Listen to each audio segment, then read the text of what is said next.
Hello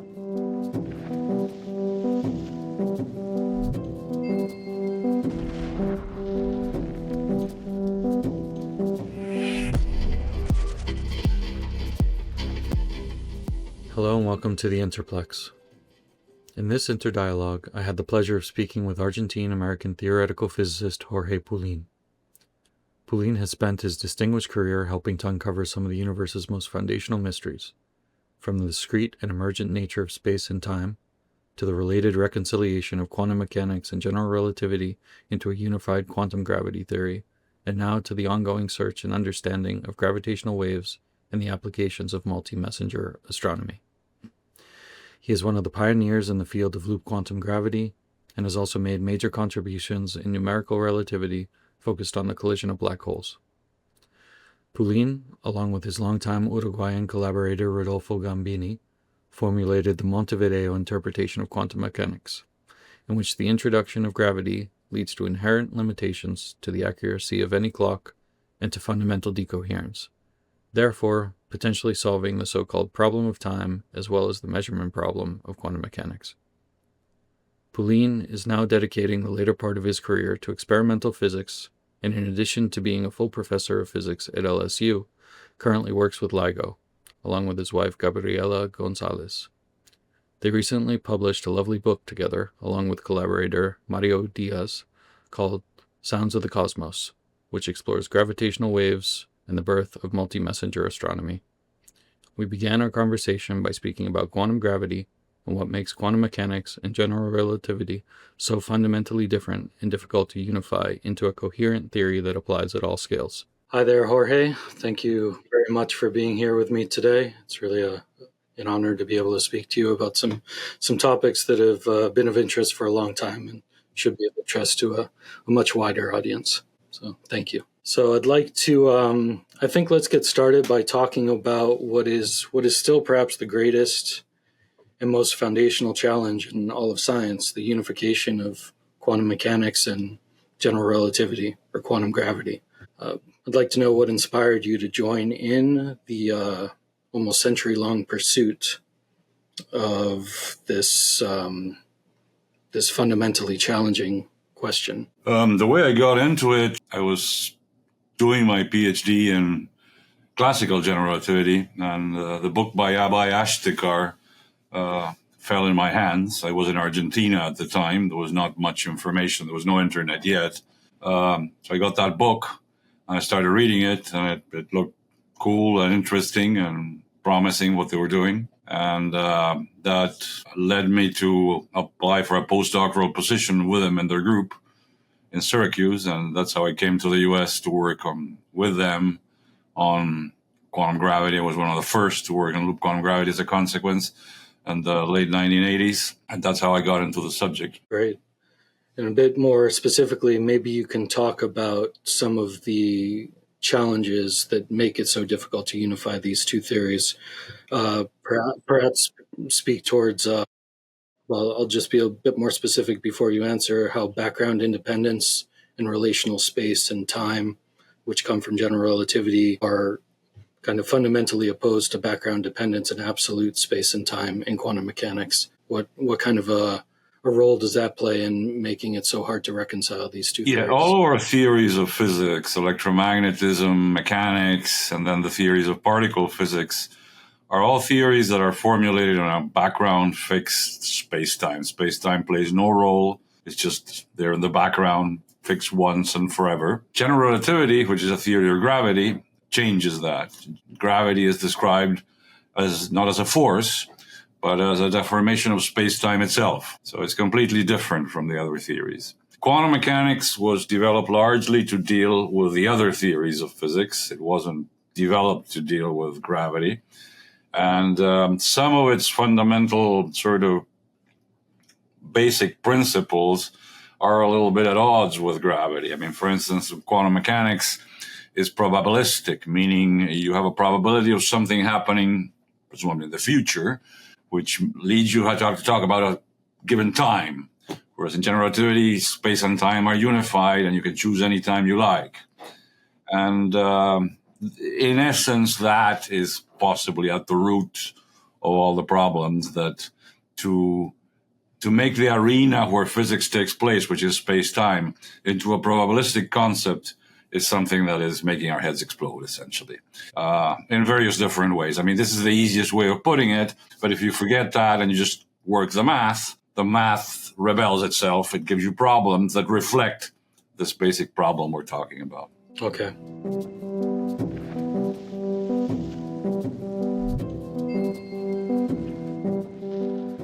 So I know a lot of your career has been focused on trying to reconcile those differences. You mentioned Abai Ashtekar, and you went to Syracuse, and I think you followed along with him to Penn State University as well. Yeah, I had the pleasure a few weeks ago of meeting with Rodolofo Gambini, who you've collaborated with for quite some time. And yeah, I'd like to ask you about some of your contributions to quantum gravity, the Montevideo interpretation, which is something I spoke about with Rodolfo, but maybe you can expand on and about the way that, introducing gravity to quantum mechanics puts a limit on clocks, as I understand it, and leads to a fundamental decoherence, which addresses the problem of time, and then has all kinds of implications.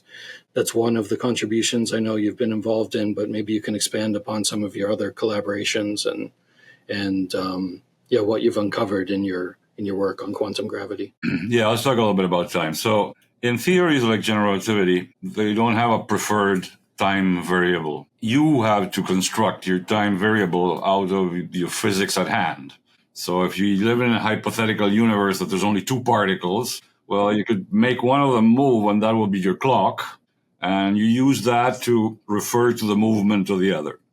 If you had only one particle in the world, you couldn't do physics because you wouldn't have anything to build a clock with to measure things. So a basic concept in theories like general relativity is that time arises as a relational concept, namely motion of something can be characterized by looking at something else that moves and talking about one in terms of the other. It could be the hands of a watch that move, and we say, oh, the particle was at 5 centimeters when this was 3:06 p.m. Okay, but you need to pick a variable to do the role of time for you. And of course, you can pick very bad variables. I mean, I could pick a rock that is not moving. That's not a very good clock. Okay, I'm not going to be able to characterize anything with it. The resulting physics I'm going to build is going to be a disaster. It won't resemble anything we're familiar with. But if you're judicious and you pick variables that behave like clocks, that move monotonically in one direction, that are not quantum jumping all over the place, they're moving sort of classically, then you can formulate things in terms of that resembles very much ordinary physics. And that's something we had been championing with Gambini. This is the so-called problem of time in quantum gravity. And we showed mathematically how you do it, how you pick some variables as clocks to study others, and how that can be done technically, because there's some technical difficulties with it. In studying that, we understood that one of the central properties of quantum mechanics, which is that the evolution is sort of unitary, what it's called. It's perfect. It preserves probabilities as you move in time. That all gets sort of fuzzied out when you use real clocks, because your clock is not perfect. Okay, even though you try to build it as accurate as possible, it will have imperfections, and it will fail to follow that basic property of quantum mechanics. And so quantum mechanics, when described in terms of real clocks, which are the only ones we have, looks slightly different from the way it looks in textbooks, which is formulated in terms of ideal clocks. And that helps you make progress with some of the problems that quantum mechanics itself has, namely the so-called measurement problem, which is that when people formulated quantum mechanics, they said that quantum systems evolve in two different ways. They either evolve, as we were talking, unitarily like that, smoothly, perfectly, but then when you measure something, there is an abrupt evolution that is completely different and that essentially destroys the system when you measure it. And so the question is, what does it mean to measure a system? And the traditional response of textbooks is, well, it's when it interacts with a classical system. But of course, that is a little bit of an oxymoron, because if I'm defining a new theory, the quantum theory, and I need to refer to another theory that supersedes, for its definition, there is something at odds there. Okay, there's nothing wrong to say that in some regime of quantum mechanics it resembles classical mechanics. That's fine. I mean, it's completely normal for two theories in certain regimes to resemble each other. But it's a completely different thing when you're defining a theory, when you're laying down what it is, to have to refer to some other theory that presumably is going to replace and supersede. And what we discovered is that this fuzziness of the clocks allows you to deal with that problem, that those two evolutions are not so different in the end when you allow for the fact that you're measuring with real measuring devices. That led to the so-called Montevideo interpretation of quantum mechanics, how to interpret quantum mechanics in terms of real clocks and rods. When you measure distances as well, the same problem happens. That's fascinating. Yeah, a little bit more in the details then. So how does that lead to the decoherence, and how is that then related to information within the Montevideo? So decoherence means loss of coherence, which quantum mechanics doesn't have. Quantum mechanics has this called counitary, which coherence is preserved. You start with a quantum state, and it's forever that quantum state until you measure it. Okay. What we say is that you're constantly measuring your state with your bad clocks and rods, and that's what leads you to lose coherence. It's like if you arrive at a train station knowing that you have to take the 2:00 train, but your clock is bad, then you can take the wrong train and end at the wrong place, okay? Similarly here, if your clock cannot follow your system well, the resulting theory doesn't look like the theory you thought you had. That's very interesting. And what are some of the implications of this? So the implication is that you can formulate quantum mechanics entirely in terms of quantum concepts without having to refer to the classical world. Notice that these problems, these foundational problems, are not practical problems in the sense that there's nothing wrong with quantum mechanics or its predictions, nor any of these reinterpretations change the predictions. They just change how we frame things, okay? So this doesn't lead to any measurable prediction because it's the same theory. We're just interpreting it differently. So the Montevideo interpretation doesn't propose any experiments or observational things different? There is an extreme experiment, you could think, and is the fact that you have to accept that the laws of physics don't allow you to build a perfect clock. Quantum mechanics itself puts limitations and there's an ultimate limit to how good a clock can be. And therefore, ought to be a fundamental level of loss of coherence because my clock is fundamentally not good. And so presumably, if we could make very, very accurate measurements, at some point we should hit that limit that says that, well, you can't do anything any more accurate than this because the physics itself, the laws of physics tell you can't. Not because you don't have money to buy a better instrument, but because you're fundamentally limited by nature. But we are several orders of magnitude away from hitting that limit yet. So that's not a very realistic possibility of measuring it experimentally.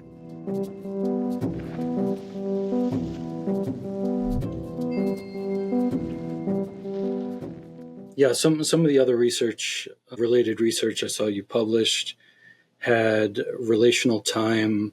Actually, you're proposing that it could solve the black hole information paradox.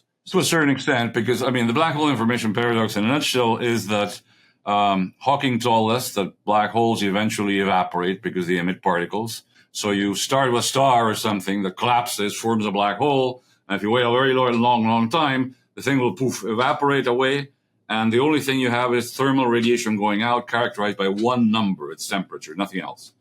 And so you might ask, well, but come on, you collapsed a star to build this. There were many different types of stars you could have collapsed. You could have done it in different ways. So there are many, many different initial conditions for this system. And yet you're telling me that at the end of the day, it boils down to one number, the radiation going out. What happened to all the information about how you started? Where did it go? And, some people say, well, but isn't this the same as if you grab a book and toss it into a fireplace? The book burns up. Where did the information go?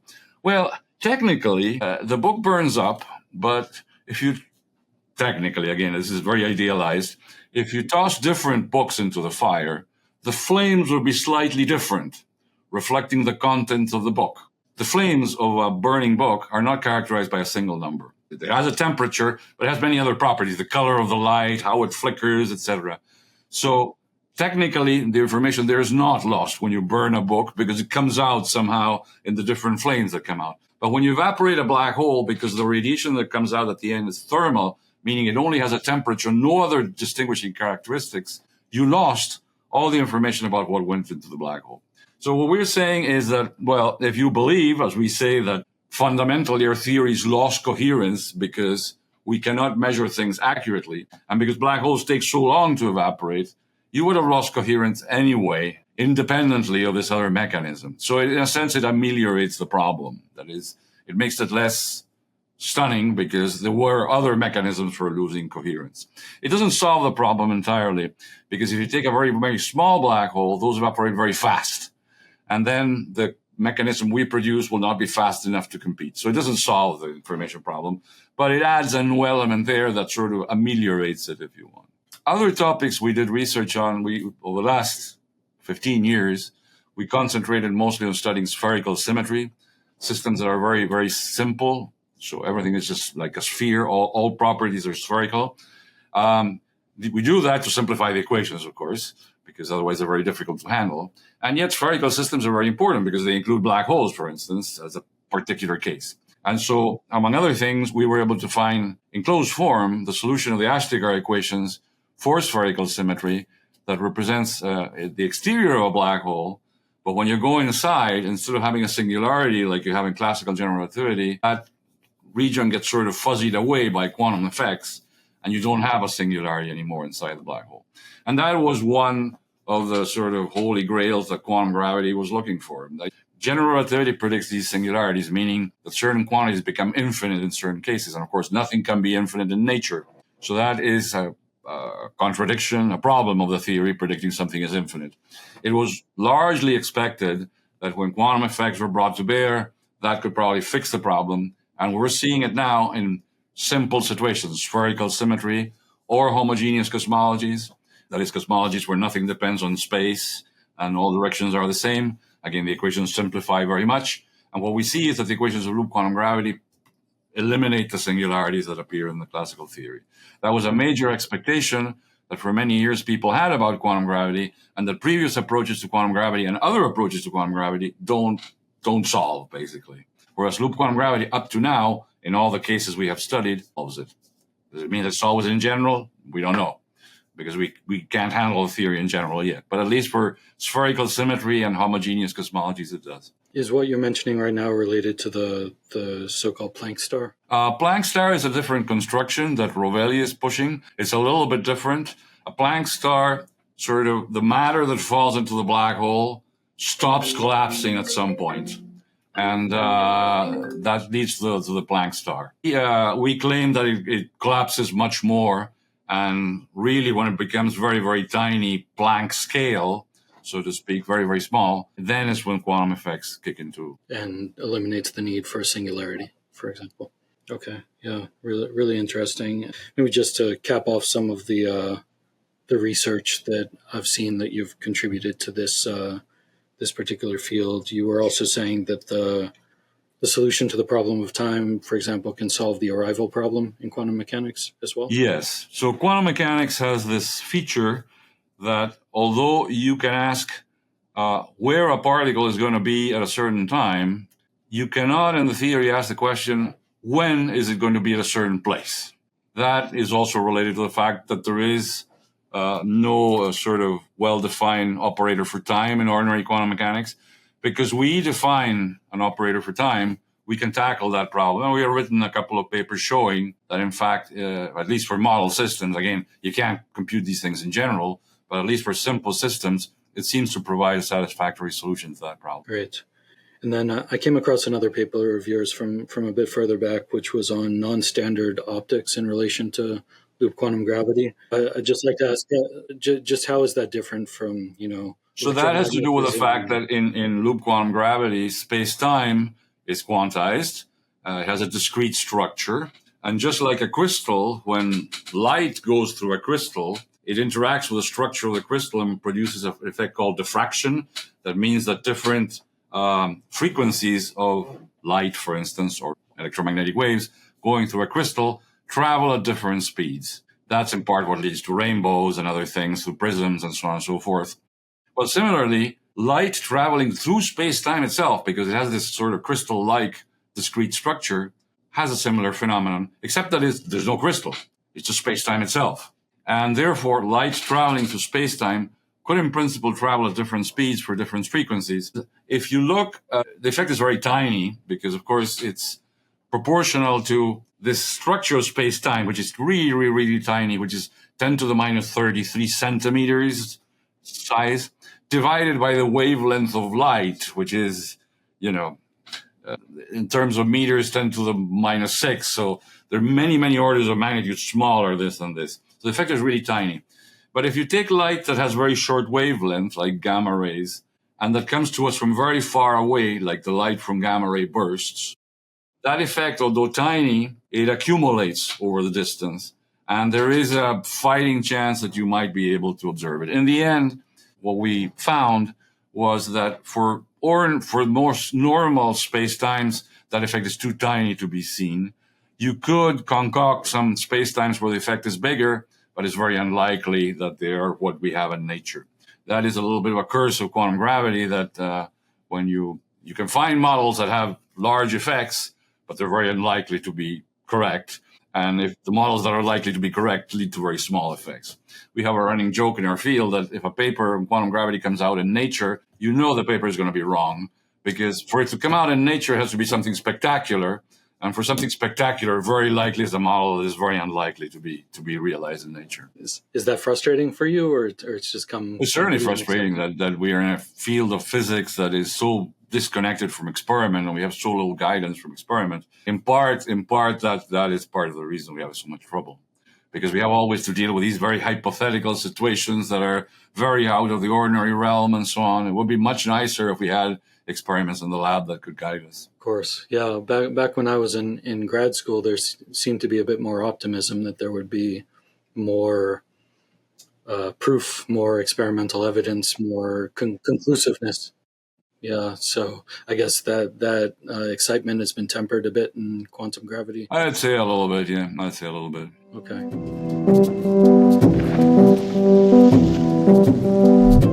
Let's talk a bit more about loop quantum gravity, and especially how it compares to string theory, the more known to the public theory. What are some of the fundamental differences? We've already spoken to some of it, but as far as like background independence and things of that.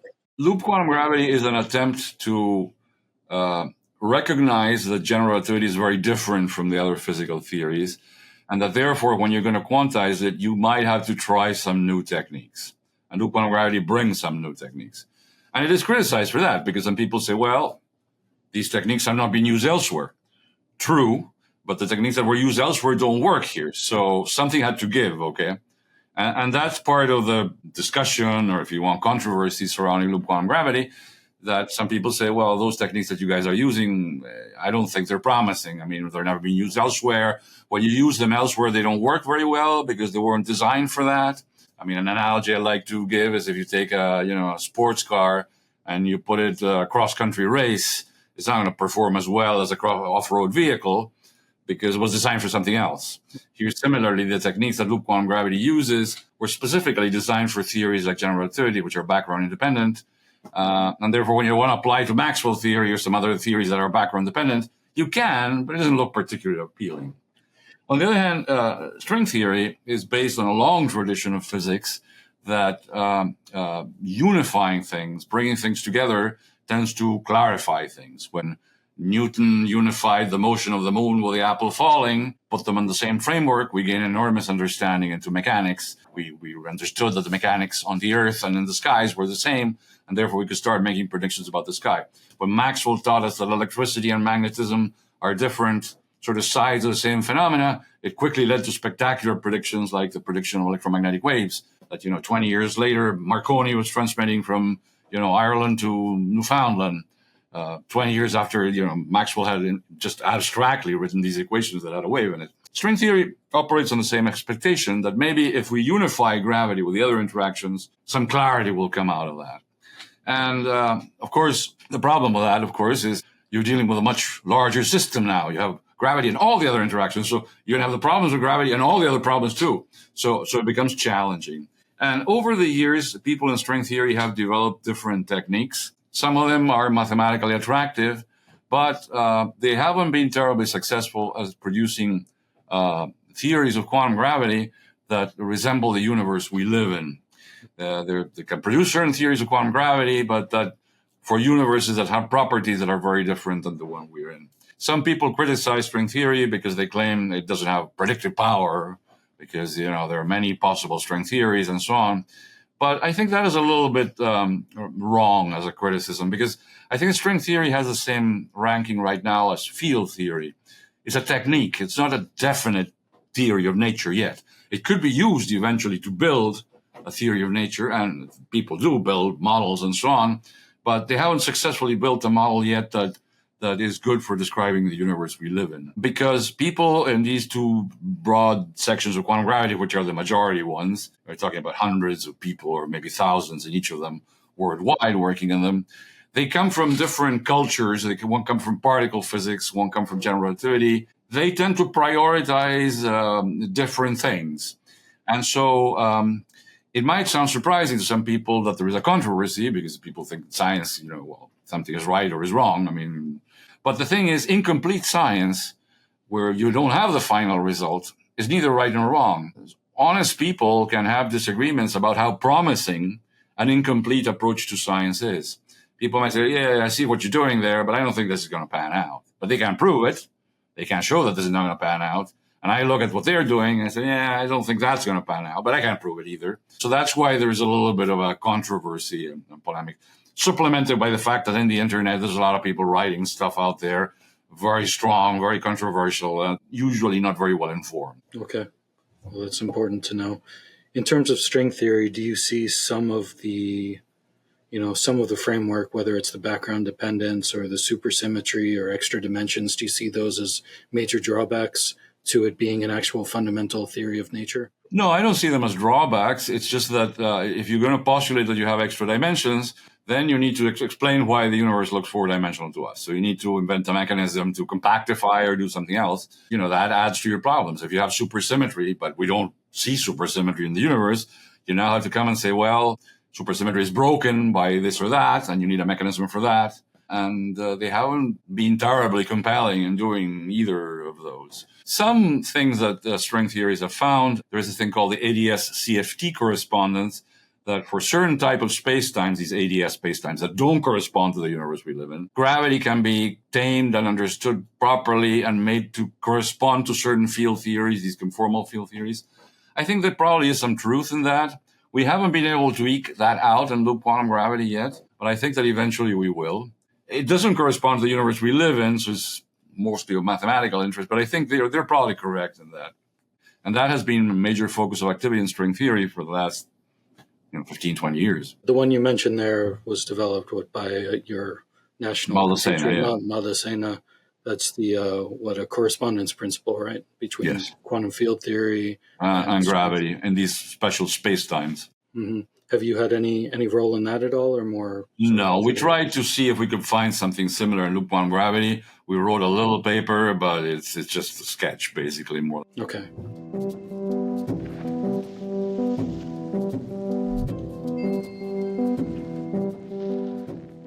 Can you speak some to the discrete versus continuous nature of space-time, and then the difference in strength? It is kind of natural that in quantum theories, many variables are discrete. That's the whole quantum thing is about.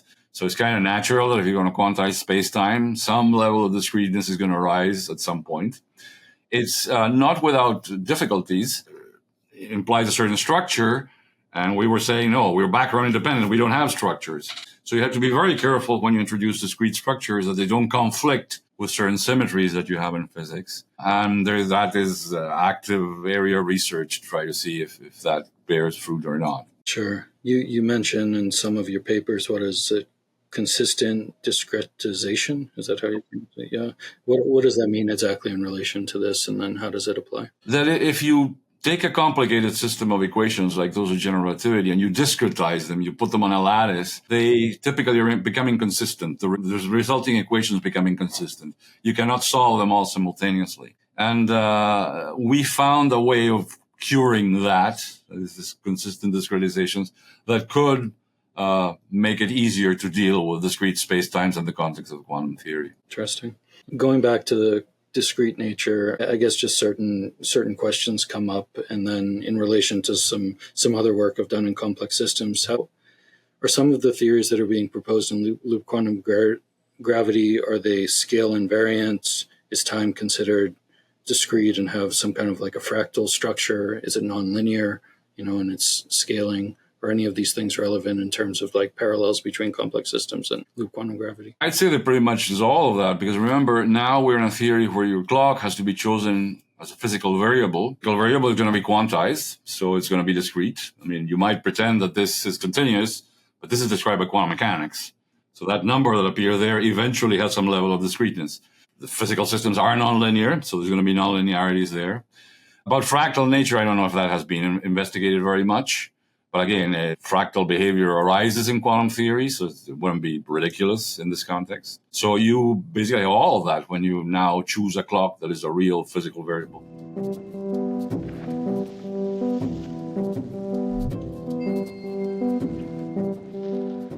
Yeah, if you don't mind, I'd like to get into some of the details as well about loop quantum gravity. I know that you had a role in sort of discovering that it was the intersection of the loops that really made the what was it, the volume, the space-time actually possible. If there were no intersections, there was no space. And then to take a step further, if you can expand on it, is just the overall question of how does a spin network and then eventually spin foam, how does space-time emerge from that?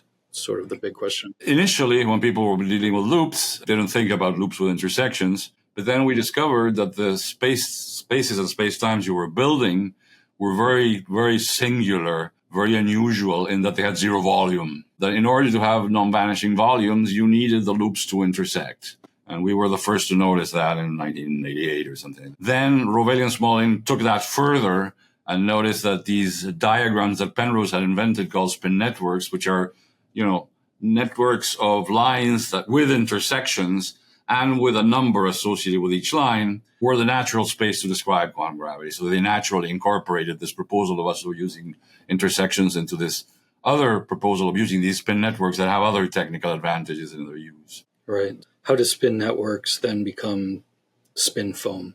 So if you have one of these networks, you have to picture these lines with intersections, and you now evolve it in time.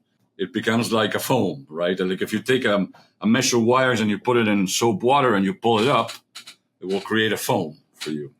And so the space-time itself that emerges from these spin networks has a foam-like structure. I'm trying to think how understandable that would be. So having a foam-like structure of space-time, is there any other way that you can maybe describe that? Like how? I mean, it is a discrete version of a four-dimensional space, right? That instead of having just lines, has, like surfaces like that intersect and form a foam that are the time evolution of the lines of the spin network. And so what is the actual fundamental structure of, say, the universe is not space-time, but it's the spin foam, and then the space-time emerges from that? Spin foams underlie every space-time, and depending on the characteristics of the spin foam is the space-time you're going to have. Certainly would like to dig into the nature of time a bit more. We've spoken of a few different things here with the problem of time that you've addressed, the differences between time in quantum mechanics and general relativity. What does, I suppose, to ask, what does it mean to have a dynamic space-time in the evolution of the universe as opposed to an absolute space-time and relational time as well? Dynamic space-time is a space-time that evolves. It could be a gravitational wave, for instance, like the ones that LIGO discovers. Okay, it's space-time that changes. I don't know what more to say about that. I mean, it's of course, if you want to think things in terms of space-time, nothing evolves. It's given, right? But we physicists tend to like to think of things as stuff evolving in time. So we might think of a space evolving in time that constitutes a space-time, and that's why we speak about evolution of space, so to speak. Right. Yeah, and maybe that I can touch on some others that are a bit less accepted, but you mentioned Lee Smolin. I remember reading about the evolving laws of the universe or cosmological natural selection. How is that related to what we're talking about? We actually wrote a paper about that with Gambini because we found that in some of these consistent discretization models, when you form a black hole, and you eliminate the singularity and you go through that region where the singularity used to be, it can lead to the values of the fundamental parameters of the theory changing when you go through that. So it would naturally embody that idea of Lee Smolin that when you form a black hole, you create a new universe inside with different values of the constants of nature. And that's what he proposed, that this theory of natural selection, that if the universe has kids, universes that are going to be preferred are the ones that maximize the number of kids, maximize the number of black holes. And he postulated that that will be a way of naturally accounting for the value of the fundamental constants. I don't know where the proposal is technically these days. At some stage, he had claimed that if there was a neutron star with more than 1.6 solar masses discovered, that would invalidate his theory. And now we know of some of them. I don't know if he has an amendment or that. I haven't heard him talk about that. No. Okay, interesting. And then I think there was another paper that you published that referenced Ravelli's evolving constants of the motion. Is that right as well? Right. So the evolving constants of the motion is another way of phrasing these ideas of relational time in gravity and theories like that. And there are technical aspects of that are too detailed for a talk like this, but that had to be confronted and that we confronted in our approach. And Rovelli confronts them in a different way with his. Okay. But it's related to what we're talking about here. Yeah. And when you talk about time as a physical observable versus a classical parameter, what are you referring to exactly with that? I'm referring to that in gravity, you're forced to choose your clock from your physical variables. There's no perfect clock hanging on the wall telling time. You have to go and choose your clock, build it, choose a subsystem, whatever. When you do that, the resulting system is governed by quantum mechanics. I mean, it might look like a cuckoo clock, with a pendulum and everything, but that thing is still ruled by quantum mechanics, meaning the variable that you read, the 12, 30 on the clock, is not a continuous number. It's quantized. And that is not what you normally do, for instance, when you normally formulate quantum mechanics. When you normally formulate quantum mechanics, a little variable called t, that is a classical parameter, is there forever, doesn't jump, doesn't do quantum things, and so on. Our contention is there's no such variable in the world. Nothing in the world is like that because the whole world is described by quantum mechanics. So, in a sense, to describe quantum mechanics, according to quantum mechanics, you inevitably have to use a clock that is physical. And maybe this will be a little bit of a repeat of what we were just talking about, but in terms of, just as I understand it, using Feynman diagrams and sums over history, the spin foam is considered a quantum state. Then when you're adding up the spin foams, it's a quantum superposition. And from there, yes. So to amplify this a little bit, perhaps for your listeners, there is a way of formulating quantum mechanics itself, independent of gravity and everything, that Feynman invented and others, that essentially claims that the quantum effects come because when a particle goes from A to B, it goes through all possible paths, not just the one the classical theory would predict. And if you sum those with probabilities and so on, you're led to quantum mechanics. This approach, called the path integral approach, can be applied in the case of gravity, and it's what leads naturally to the spin foam. I'm not a terrible fan of these approaches because they were designed to do mostly particle collisions. Namely, say I start with two particles here in A, two particles in B, and I want to know, with this starting point, what is the end point? And so, what happens is particle accelerators. And so these trajectories of going from state A to state B and summing over them is what people do in sort of path integral quantum mechanics. In gravity, the problems we want to discuss normally don't involve starting with a system in A and ending in B. We want to understand what happens in the middle. That is, we know, according to Hawking, you start with a classical black hole, you end up with an evaporating bunch of particles. What we want to know exactly is what's happening in the middle. And these type of approaches tend to hide that. They don't highlight that. So I'm not a big fan of path integrals myself. I haven't worked much on them.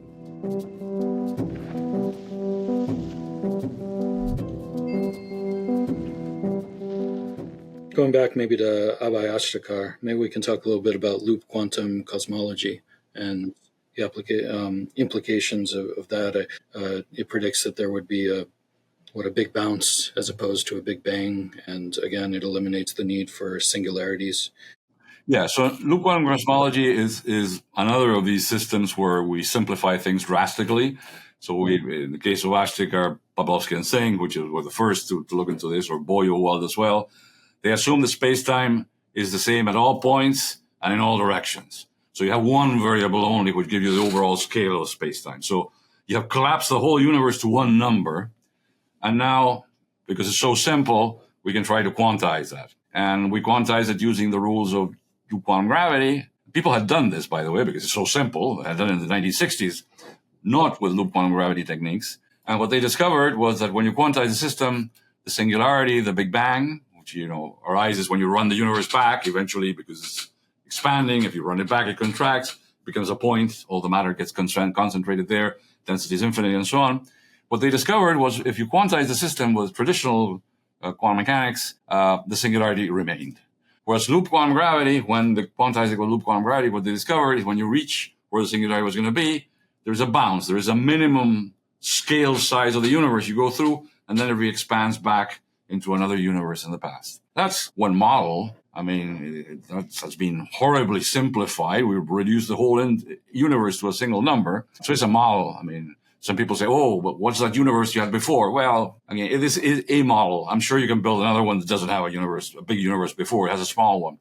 But the thing is that the singularity gets eliminated, gets created into one of these bounces where things are large, temperatures are high, energies are high, volume is very small, but it's not zero. So, and it goes through. And so you might say, well, fine. I mean, after all, as I say, people tried to do this in the 60s and 70s with traditional techniques and failed. So loop quantum gravity succeeds. So already that is good.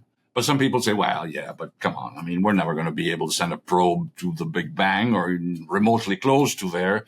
So who cares? I mean, you're never going to be able to show that that's what happened. But what was discovered by Astigar and others was that the cosmic microwave background radiation that reaches us, that is light that was emitted shortly after the Big Bang, traveled through the whole universe and reaches us today. Because it goes through regions that are relatively close to where this bounce takes place, it leaves an imprint on the light that reaches us 14 billion years later. And when people send satellites to look at the light in the sky, the patterns it has, some of those patterns can have imprints from loop quantum gravity that would be different if it weren't there. Unfortunately, again, the imprints that are left are at very large scales, where our measurements are not very good. And so the error bars of the measurements are just too large to determine if loop quantum gravity is the correct theory or not. But, it's not inconceivable that maybe in a decade or two, those error bars will come down and you'll be able to say, no, look, you can never rule anything out because, of course, you can always put additional parameters to correct things, make your model more complicated. But if you take the simplest loop quantum gravity model and the simplest non-loop quantum gravity model, you could potentially, in a couple of decades, be able to tell this one is favored over the other one. You can fix the other one, you can add parameters and so on, but if you take the bare bones ones, the most basic ones, one might be favored over the other by the data. But unfortunately, we are not there yet either. And as you're describing this, in this framework, a couple of questions come up. Again, where is time in this? If there's a bouncing universe, is there time in the background? Is there an internal time that's generated? The way they do in these little models is they put some matter in it. They put what's called a scalar field, which is a fictitious matter that doesn't exist, but they just simply to work with. And that matter operates as the clock. That is, you talk about the size of the universe when that matter was taking this value. That's what plays the role. What about information? Is that lost in this process? Or we haven't studied it in enough detail yet to say. People put quantum fields to live on these space-times and see what happens when they go through the bounce. But clearly, you need a more complete treatment to answer a question like the one you're asking. We don't have it. Yeah, I figure it's difficult to know at this point. There's some other challenges related to loop quantum gravity. You mentioned matter, fermions. Is there a mechanism where these things are produced within the loop quantum gravity theory, or is that still a challenge? Loop quantum gravity can be coupled to matter. Equations are there. They have been there since, the 1990s. A criticism that sometimes we hear is that in particle physics theories, the types of matter that you can couple are heavily constrained. When you try to put together different types of matter, unless you do it in a very special way, inconsistencies develop. We don't see those in loop quantum gravity yet. So it seems like there's too much freedom. But it's not something that people have investigated all that much, Because what happens is in the regimes where gravity is important, like near the Big Bang or inside a black hole, matter becomes unimportant. The equations become dominated by gravity. And so people in loop quantum gravity have been concentrated mostly on gravity, not paying too much attention to the matter because of that, because of the situations where we're most interested in looking at, matter doesn't seem to play a very important. Eventually that will have to be revised and people will have to understand how matter works well with the theory, but it's not there yet. Sort of understood that that was one of the potential limitations of the theory, that it didn't predict the formation of matter, I suppose, after the Big Bang or, renormalization or whatever it would be.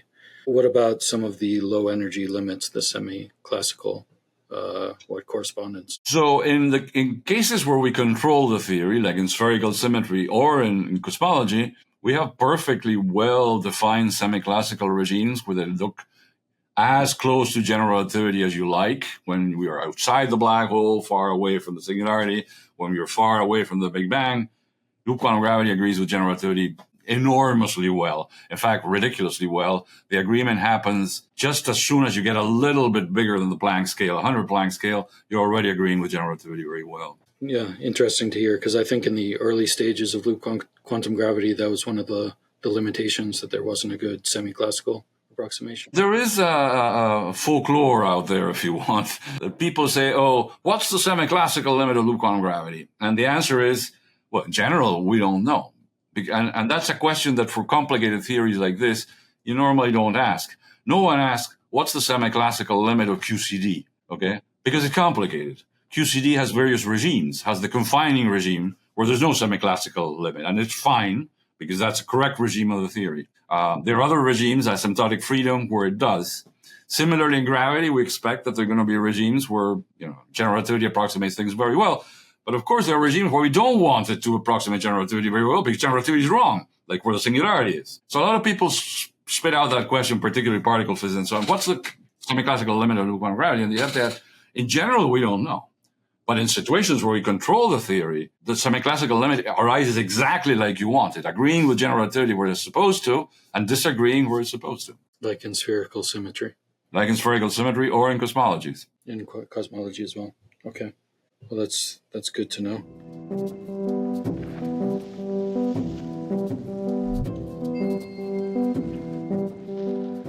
I wonder if maybe you can bear with me here in pulling on the thread with time a bit more, because it's just related to so many different things and really fascinating. I know there were some proposals of making time itself fundamental as opposed to space. What was it, Marco Pullin, that was proposing some of these ideas. Again, I'm not sure I'm understanding it correctly, but if there's anything else that you can expand upon in terms of the fundamental or the discrete or the emergent nature. Marco Polo had pioneered this thing called quantum graphity, comparing gravity with graph.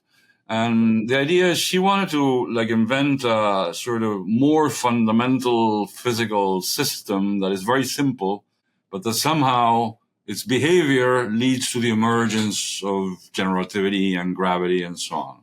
There's several people pursuing individual approaches, not like this 1,000 people all working on the same thing. There are individual researchers pursuing similar approaches that are trying to say, well, could gravity and all these things, all these properties be emergent? And therefore, again, it's a little bit like string theory. Theory you should quantize is not general relativity, because that's just an emergent semi-classical theory. A little bit when you want to quantize fluids, you don't take the equation that describes fluids, the Navier-Stokes equations, and quantize that. To quantize a fluid, you need to go to a deeper description and consider the atoms that form a fluid. Okay, they're not described by the Navier-Stokes equation. They're described by Schrödinger equation. That's how you quantize a fluid. Similarly here, people saying, no, you shouldn't quantize the general relativity equations, because those are just semi-classical approximate equations that arise in a certain regime. You should quantize something more fundamental. And the string theorists said, well, it should be the theory of a string or something else. And Marco Polo was trying to build some very simple models, like condensed matter-like models, atoms if you want. Their collective behavior somehow behaved like general relativity, although the system had nothing to do with general relativity. My own take on those approaches is every time you dig yourself into another deeper level, you add problems and complexity, okay? you might think that you're making progress because you made progress on something, but you don't realize that you took several steps back. One way I characterize it is, there's a forest. I take 100 steps back. I now take 2 forward and I say, I'm advancing. Yeah, but I'm advancing 98 steps behind, right? Similarly with these, people say, oh, look, I have this simple system and, general relativity emerges from it. But now you're going to ask the question, well, where did that system come from? Why is that the fundamental system and not other? Does it require time for its definition? The laws that describe that system, are they general relativity or some other laws? And to me, it adds complexity in the end. I mean, it's a neat idea, but again, there's always this compromise. You can make your models more complicated and they explain things better, but then they're less interesting because there's more in than comes out. Okay, the ideal model has as few elements and parameters as possible and the most predictions as possible. And so some of these emergent models, I just find that they're complicated. But again, it's an opinion. I can't prove that that's not going to work. So I think last question in terms of time, just to relate it to some other paradigms, let's say arrow of time in thermodynamics, entropy, self-organization, and then even like temporal consciousness, things like that. Do you have any more thoughts on this? I have looked very little into all of that, so I don't have much insights into, arrow of time and all those things. I mean, it's obvious that the universe is evolving in one direction, the direction of more entropy and so on, but I don't have a fundamental understanding or explanation of that. Sure. Or things involving like temporal consciousness or anything related to that. Because I know you've done, and I'll get to this a little later, some work on like bridging philosophy and fundamental physics with. Yeah, that's mostly Gambini's work. I help him write it and organize it, but it's not my thing either. I mean, I haven't thought deeply about those things like he has. So if you're interested in those philosophical ideas, you'll have to go back to him, I'm afraid.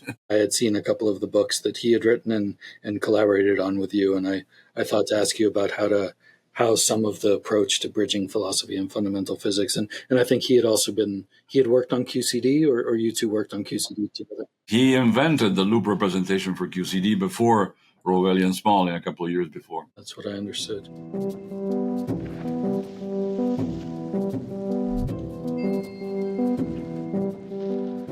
Okay, great. Well, let's shift gears here and maybe talk a bit about gravitational waves. Maybe I'll take a step back, and I'd love to know a little bit more about your personal story, if you don't mind sharing. I know your wife, Gabriela Garcia, is that right? She works with LIGO, and and any other collaborations along the way that you'd like to share about. But really, just like to know how you got into these different fields as well. First, how I got into physics, I took a train ride to go visit my uncles.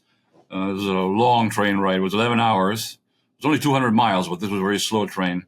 And I decided to take a book with me. And this was a book by an Argentine physicist who wrote the first book in Spanish in general relativity in 1955. He actually had been with Einstein in Germany in the 20s and so on. So I took the book with me and read it, and I said, I want to work on this. So that's how I decided to become a physicist. So I wanted to work in general relativity. I did my PhD on classical general relativity because it was the only thing available to me at the time. Then this Ashticker book fell in my hands. I came to the US. I started working on loop quantum gravity. I got a postdoc at the University of Utah, where I met a gentleman named Richard Price. And we started chatting about gravitational waves with him. And I developed a second line of work independent from quantum gravity having to do with collisions of black holes. At the time, there was this outstanding problem that people did not know how to compute the collision of two black holes. People have been trying since the 1960s of doing simulations on the computer. And because of that problem I mentioned before, that when you discretize the Einstein equations to become inconsistent, they were facing that problem. And it was terrible. There was lots of resources poured into this problem, and there was no progress for like 20 years. With Richard Price, we invented a little approximation for the final moments of the collision that worked very well. Eventually, I started working on numerical relativity myself. The problem was solved finally in 2005 by two different groups, the group in Texas and by Franz Pretorius at Caltech. So I had become interested in gravitational waves because of that. So I wrote many papers on gravitational waves over the years. Simulations of black hole collisions. Simulations of black hole collisions and so on. And this idea, how to make the Einstein equations compatible so you can put them in a computer and so on and so forth. And then something else that happened that is very unusual is that a couple of years ago, when I turned 60, I decided I was going to finish my career working in LIGO as an experimentalist. And that is what I'm doing today. I'm going literally every day to work in LIGO, building stuff. Something else you don't know about me probably is that before being a physicist, when I was a teenager, I went to night school and became a TV repairman. And I actually worked as a TV repairman. I tell you, repairing the TV of a family in their living room with the whole family watching was harder than any quantum gravity problem I've ever done. So based on that, and that I always like things mechanical, I have some ability. And so I've been in LIGO building stuff for the new advanced LIGOs that are coming, building suspensions and so on for the last 3 years. And that's what I want to finish my career doing now. I didn't know that. So are you mostly stepping away from theory and working? Yeah, pretty much, yeah. Yeah. I think that in theory, a new idea is needed, a large new idea, Einstein-level idea. I don't have it. And I decided I'm going to finish my career doing something experimental and working with the best interferometer in the world. So that's great. Can you talk a little bit about how you met your wife and how you both decided to work in gravitational physics? I actually was doing my undergraduate degree in this institution that Maldacena went in the south of Argentina, which has an interesting story. Argentina took a German physicist after World War II that claimed he was going to make nuclear fusion and built this institute in the south of Argentina. Well, it was eventually discovered he was a quack, but they had invested all this money, and so they decided to continue this institute, and it's the best institute to study physics probably in Latin America these days. That's where Maldacena went, Marcela Carena as well, and others. So I was studying there, and I wanted to do general relativity, but there was really no one working there. So I started visiting the group in Cordoba, which had a good relativity group, and my wife lived there. And in one of the visits, they housed me in her house. That's how I met her. And so we got married. We came to the U.S. She was at the time also working on theoretical general relativity, but in Syracuse, she met with Peter Solson, who used to work in LIGO, was one of the first spokespersons of the collaboration. We started working in LIGO. In 2011, she became the spokesperson of the collaboration for 6 years, and she was in charge of announcing the discovery of gravitational waves in 2016. I saw that. It was amazing. If I recall the story, our common colleague Dante Chialvo told me that you two had been in the U.S. but separated she was at MIT, you were in Syracuse or at Penn State or something like that. Yeah, so for like 6 years we lived separately because I first went to Utah, then she went to MIT, I went to Penn State. And so when she was in MIT and I was at Penn State, it was an 11-hour drive. And so what we decided to do is we bought a camping trailer and we parked it midway. And we would drive 5 hours each and meet there every weekend. So that was kind of an interesting story. Actually, Physics World wrote an article about that, about our camper. Yeah, I didn't know that. I heard it from him, but I thought it was a great If you go to my webpage, it's at the bottom.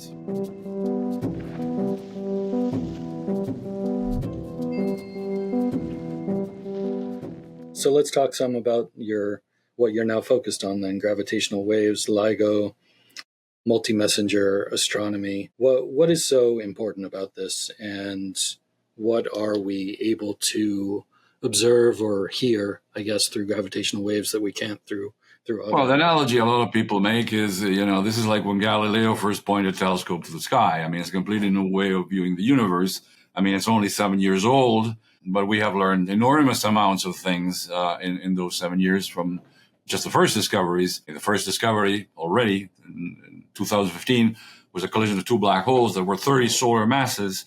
Until then, we had never seen a black hole more than 20 solar masses. In fact, it was funny because after the discovery, while it was still secret, we had a visitor here at LSU who worked on X-ray binaries and was an expert on these subjects. And we were kind of pulling his leg saying, couldn't there be black holes more than 20 solar masses? He was, no, impossible. But I'm sure 25 maybe? No, impossible. And we knew there were already 2 of 30 that collided and formed a 61. So, and now we have black holes even bigger than that. We saw the collision of neutron stars that we were able to follow in electromagnetic counterparts that led to the creation of gold and silver, and that apparently is the way gold and silver get created in the universe. It's bizarre that, gold, that is something culturally so antique in our civilization and so prominent, we didn't know where it came from. And it was only in 2017, when we saw a collision of two neutron stars, that we started figuring out where gold is produced. How were you able to see that? Like, what part of that were you able to identify that gold was being produced? So LIGO saw a collision of two neutron stars pointed out in the sky to the astronomers, look there. And astronomers went there, and a few hours later, something had appeared in the optical. And then it shone there for like a year, changing color from, red to infrared to ultraviolet to radio, and was observed by over 100 telescopes all across the planet and in space. And because they could see the evolution of this process, they could reconstruct actually what the collision had taken place, how the matter had interacted, and how the neutrons getting compressed by shock waves and so on produce these heavy metals like gold and silver. I'm not an expert in all that, but that's what the people Which range of the optical was this X-ray or some? Everything, including radio. It went, from gamma rays to all the way to radio, optical telescopes, everything. Are these neutron star collisions, or I think they're called kilonova explosions? Also, are these the sources of gamma ray bursts as well? Of some gamma ray bursts, for sure. It's unclear that they account for all of them.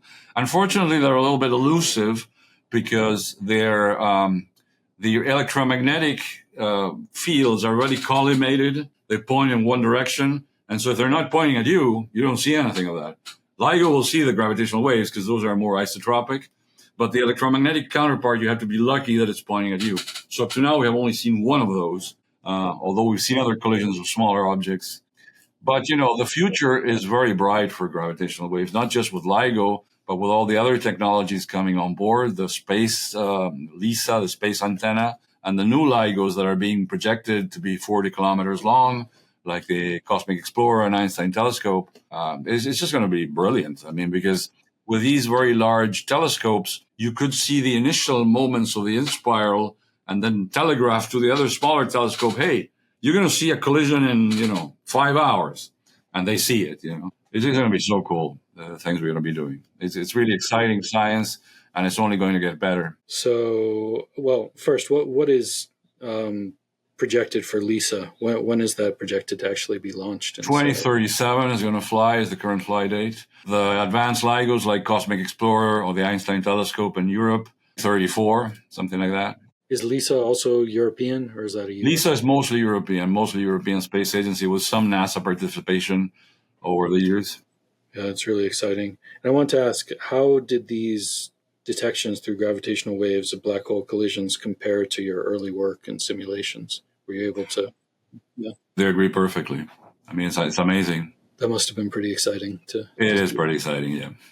Yeah. So, what are some other? So you're mentioning neutron star collisions, black hole collisions, suppose supernovas, gamma ray bursts, relativistic jets. What are some other sources of gravitational waves that we hope? Well, apart from those, there are sources that we don't know about. For instance, we are seeing with LIGO collisions of objects in what is known as the mass gap, which is between 2 and 5 solar masses. This is too big to be a neutron star. Neutron stars peter out at 2 solar masses. They're too small to be a black hole. Black hole stars at 5, 6 solar masses. We don't know what these objects are. So we're seeing collisions of these objects. We don't know what they are. We expect that when we see more of them and we see more telescopes and so on, and maybe if we see some optical counterpart, we'll get a better idea of what they are. They could be neutron stars colliding with black holes, or somehow neutron stars that are bigger than what we thought could be possible. It would be nice to see if that's true. That's, really cool, really exciting. Well, gravitational waves, maybe you can just explain for anyone listening, they're called ripples in space-time. So, what does that mean exactly? It's that the space-time itself has a wave in it that travels at the speed of light and carries energy from one point to another. Fascinating. And where do gravitons fit in all of this? And I meant to ask you about that with loop quantum gravity as well. So just like in the electromagnetic fields, when you quantize it, we think it's composed of these particles called photons. The expectation is that when you quantize gravity, there ought to arise similar particles associated with it called gravitons, except that they're, of course, much harder to produce. We don't have a theory of quantum gravity, and therefore it's a little bit elusive to discuss gravitons in that sense. The gravitational waves that LIGO observes are very classical. They're very large. As a consequence, they will be constituted by gazillions of gravitons, and no particular effect of individual gravitons are going to be visible in LIGO. It's not a place to be testing quantum gravity. Okay. Yeah, Makes sense. But in terms, just going back to answer a question I had meant to ask, are gravitons part of both string theory and loop quantum gravity, or does it depend on which framework you're talking about? Gravitons should emerge in both in certain regimes when things behave like particles. People have done some calculations on loop quantum gravity showing how they could emerge.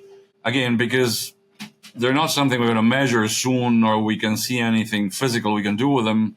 It's not something people are very actively studying, but they ought to be there. All right, so back to the gravitational waves. What about, two related questions, I think. How early in the universe might we be able to detect gravitational waves from? And what about primordial gravitational waves, which are different than the... We didn't completely exhaust all the technologies for detecting gravitational waves. LIGO detects gravitational waves that are of the size of LIGO, the wave. LISA, which has millions of kilometers, detects waves that are much lower wavelength. And if you're going to go even larger wavelength, lower frequencies, there is this other technique that people use, that is they look at the cosmic microwave background and they look for certain correlations in it that gravitational waves stemming from the Big Bang could have left an imprint on that. And the way they try to look for those is looking at the cosmic microwave background with telescope, typically in the southern pole, like BICEP. If they can see those correlations confirming the existence of those gravitational waves, those would come directly from the Big Bang. They would be the oldest we know in the universe. All the way back to the beginning of the universe. And are those primordial gravitational waves? Right. Okay. When we're talking about multi-messenger astronomy, so of course there's electromagnetic, spectrum. What are the other potential things coming in the future? Neutrinos, I suppose? Neutrinos, gamma rays, and so on and so forth. I mean, technology for telescopes in general has advanced so much with, the CCD cameras and so on that, telescopes themselves and the optical are producing incredible results themselves. So all those are different messengers, right? Yep. So this amazing story you told me about the colliding neutron stars, and then you told them to point the telescope at that, and then they uncovered all kinds of mysteries. How would it work with some of the other sources? Same way, gravitational waves first, or how would it normally go? It could go in different ways. For instance, the one I described to you, I cheated a little bit because the way it worked was the following. The gravitational wave was seen in both LIGO detectors and not in Virgo, but in Livingston, there had been a very large glitch of noise. And so the automatic detecting system said, well, there's a signal in Hanford, there's nothing in Livingston because of the glitch, and there's nothing in Hanford, we don't detect anything. Then the Fermi telescope detected a gamma ray. Someone saw that and said, I'm going to go back and see what LIGO was doing at that time. And when they went back, they saw, oh, there's a signal here. There is a signal in Livingston, it's glitched. Let's take the glitch out, and the signal is clearly there.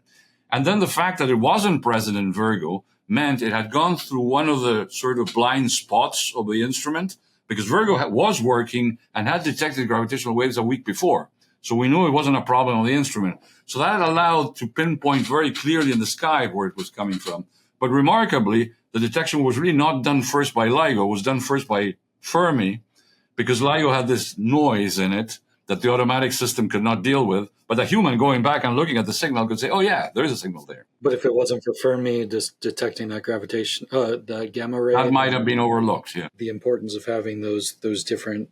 And it's remarkable in various different ways. The telescope, because it goes around the Earth, it has some blind spots. It enters a region where it can't observe anything. And it was like minutes before entering that region that it made the observation. If this had happened like half an hour later, Fermi would have missed it too, and everyone would have missed it. So, similarly, the first detection of LIGO, which was 4 a.m. here in Livingston, until 3:30, they had been doing tests with a car next to the instrument, accelerating and stopping to see the level of noise.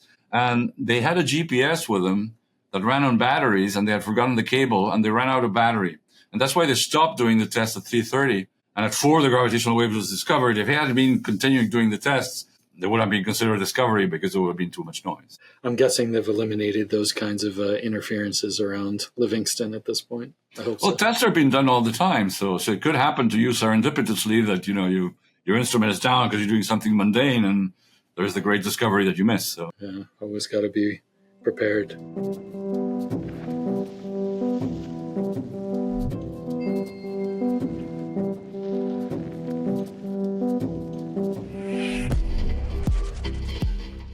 So you and your wife wrote a book about this that was recently published, No Sounds of the Cosmos, with another collaborator as well. Can you explain a bit more about what the it's a book for the general public about gravitational waves, their history. Gravitational waves have a very tortuous history. If you want to go historical, for many years people thought that they didn't exist, and there was controversies. Einstein himself denied their existence for a while, and so on and so forth. So we tell that whole story there. We tell the story of LIGO, how it came about. Again, LIGO was very controversial at some point. Initially, it had a lot of opposition from astronomers that thought it was a waste of money, because astronomers tend to be very conservative. When they build a telescope, they know precisely what they want to observe. This idea that, well, we're going to build this thing, and there might be collisions of black holes, but we don't know. There might be collisions of neutron stars, but we don't know. That didn't sound very convincing to astronomers. So there was a lot of opposition to LIGO. And it's kind of fascinating how they steered it through Congress and got it funded and so on and so forth. And then we describe a little bit the technology of the instrument as well. So, if people are interested, it's for the general public, has no formulas in it. Were you and your wife pretty optimistic throughout that whole process that it would be successful? Or did you have your doubts? She was optimistic. I wasn't. She was optimistic that the experimentalists were going to deliver what they were promising, okay? I was not so optimistic because I thought the theorists didn't have the story completely right.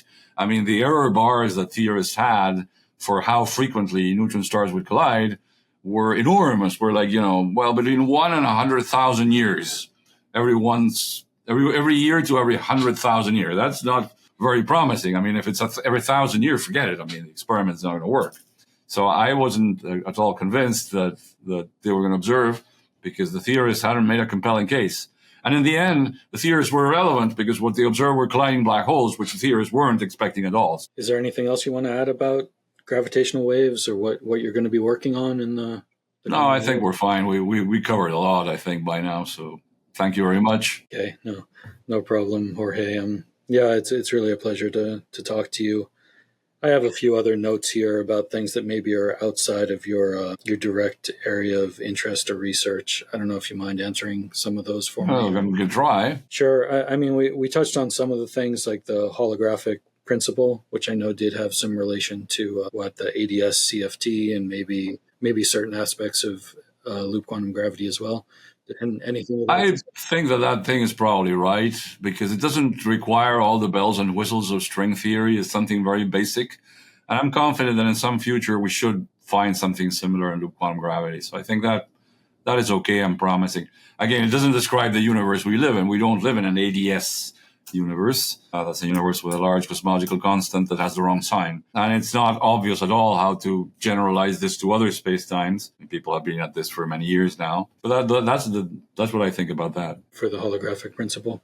Great. There's one that I really don't even know where it stands at this point, but something I was interested in grad school was the variable speed of light theory, like energy dependent speed of light, perhaps faster speed of light in the early universe, and explaining inflation in a different way. I think it was Joao Maggio. That has had a run for some years. People have looked into it. Conceptually, it's a little bit difficult to visualize, because the speed of light is not just any other constant of nature. It's a fundamental building block of special relativity space-time, right?